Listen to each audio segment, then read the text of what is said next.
Merci, monsieur le maire. Je suis quand même un peu surprise de votre réaction face à la démonstration d'Alain Carignon. Enfin, pardon, mais ça ne m'arrive pas souvent, parce que je ne crois pas qu'Alain Carignon soit un élu qui ait une quelconque faiblesse, mais en l'occurrence, je trouve ça très irrespectueux, alors qu'il montre devant vous non pas une photo d'Arcachon, mais des photos de Grenoble, que vous connaissez, que nous connaissons tous, et que les Grenobloises et les Grenoblois qui nous regardent connaissent.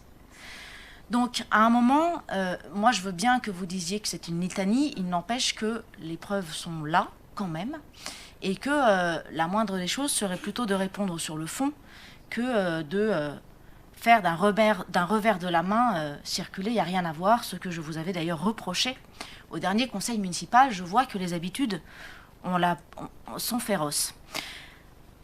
Alors, je le disais tout à l'heure, le printemps s'installe. Nous sommes tous heureux de retrouver notre liberté sans masque et nos journées à l'heure d'été.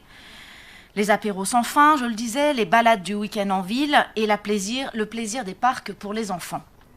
Puis va suivre la saison de l'été. L'été est difficile à Grenoble. Les températures peuvent atteindre 40 degrés et il peut faire durant plusieurs jours la journée 35 degrés sans que la nuit apporte sa fraîcheur, tant les sols et les bâtiments ont accumulé la chaleur du jour. Alors où en sommes-nous à Grenoble pour l'arrivée du printemps?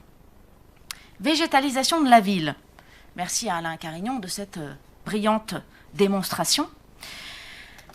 Où sont les nouveaux parcs dans Grenoble depuis 8 ans? Où est la pleine terre, celle qui garde l'eau fraîche?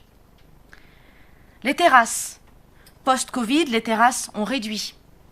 Était-il si urgent pour les badauds comme pour les commerçants de restreindre ces terrasses? Les fontaines. Où sont les nouvelles fontaines? Que faites-vous des fontaines existantes qui ne sont pas encore en eau, qui sont même abandonnées? Je vous donne un exemple de fontaines dans lesquelles je posais mes mains tous les jours lorsque j'allais à l'école rue Montorge, pour ne citer qu'elle.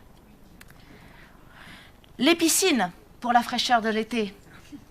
Elles ferment les unes après les autres. Vous nous vendez un lac baignable à Villeneuve, mais où vont aller se baigner les Grenobloises et les Grenoblois lors de fortes chaleurs?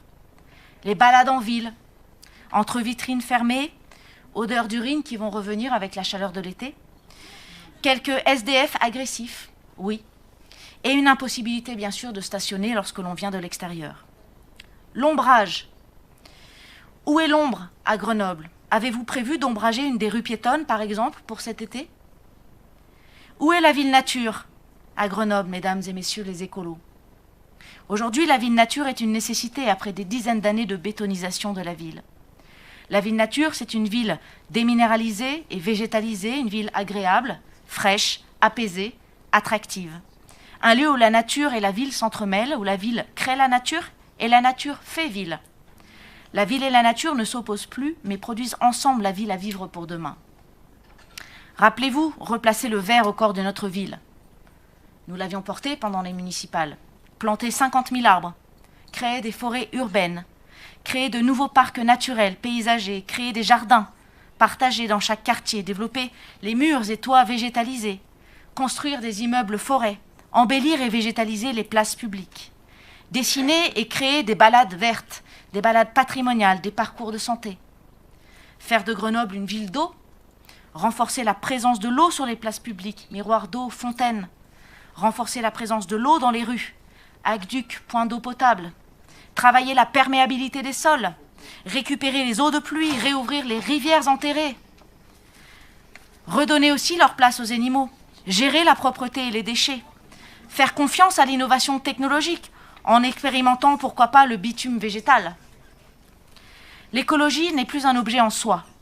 Elle n'est et ne doit pas se cantonner à une idéologie politique. Elle est un devoir, une thématique transversale et elle doit irriguer l'ensemble de nos politiques publiques. Face à une situation d'urgence climatique qui nous oblige, faisons de ce devoir une opportunité. La ville nature répond aux enjeux climatiques et environnementaux. Elle est aussi un facteur primordial de qualité de vie et de qualité de ville, ainsi qu'un vecteur d'attractivité territoriale et de développement économique.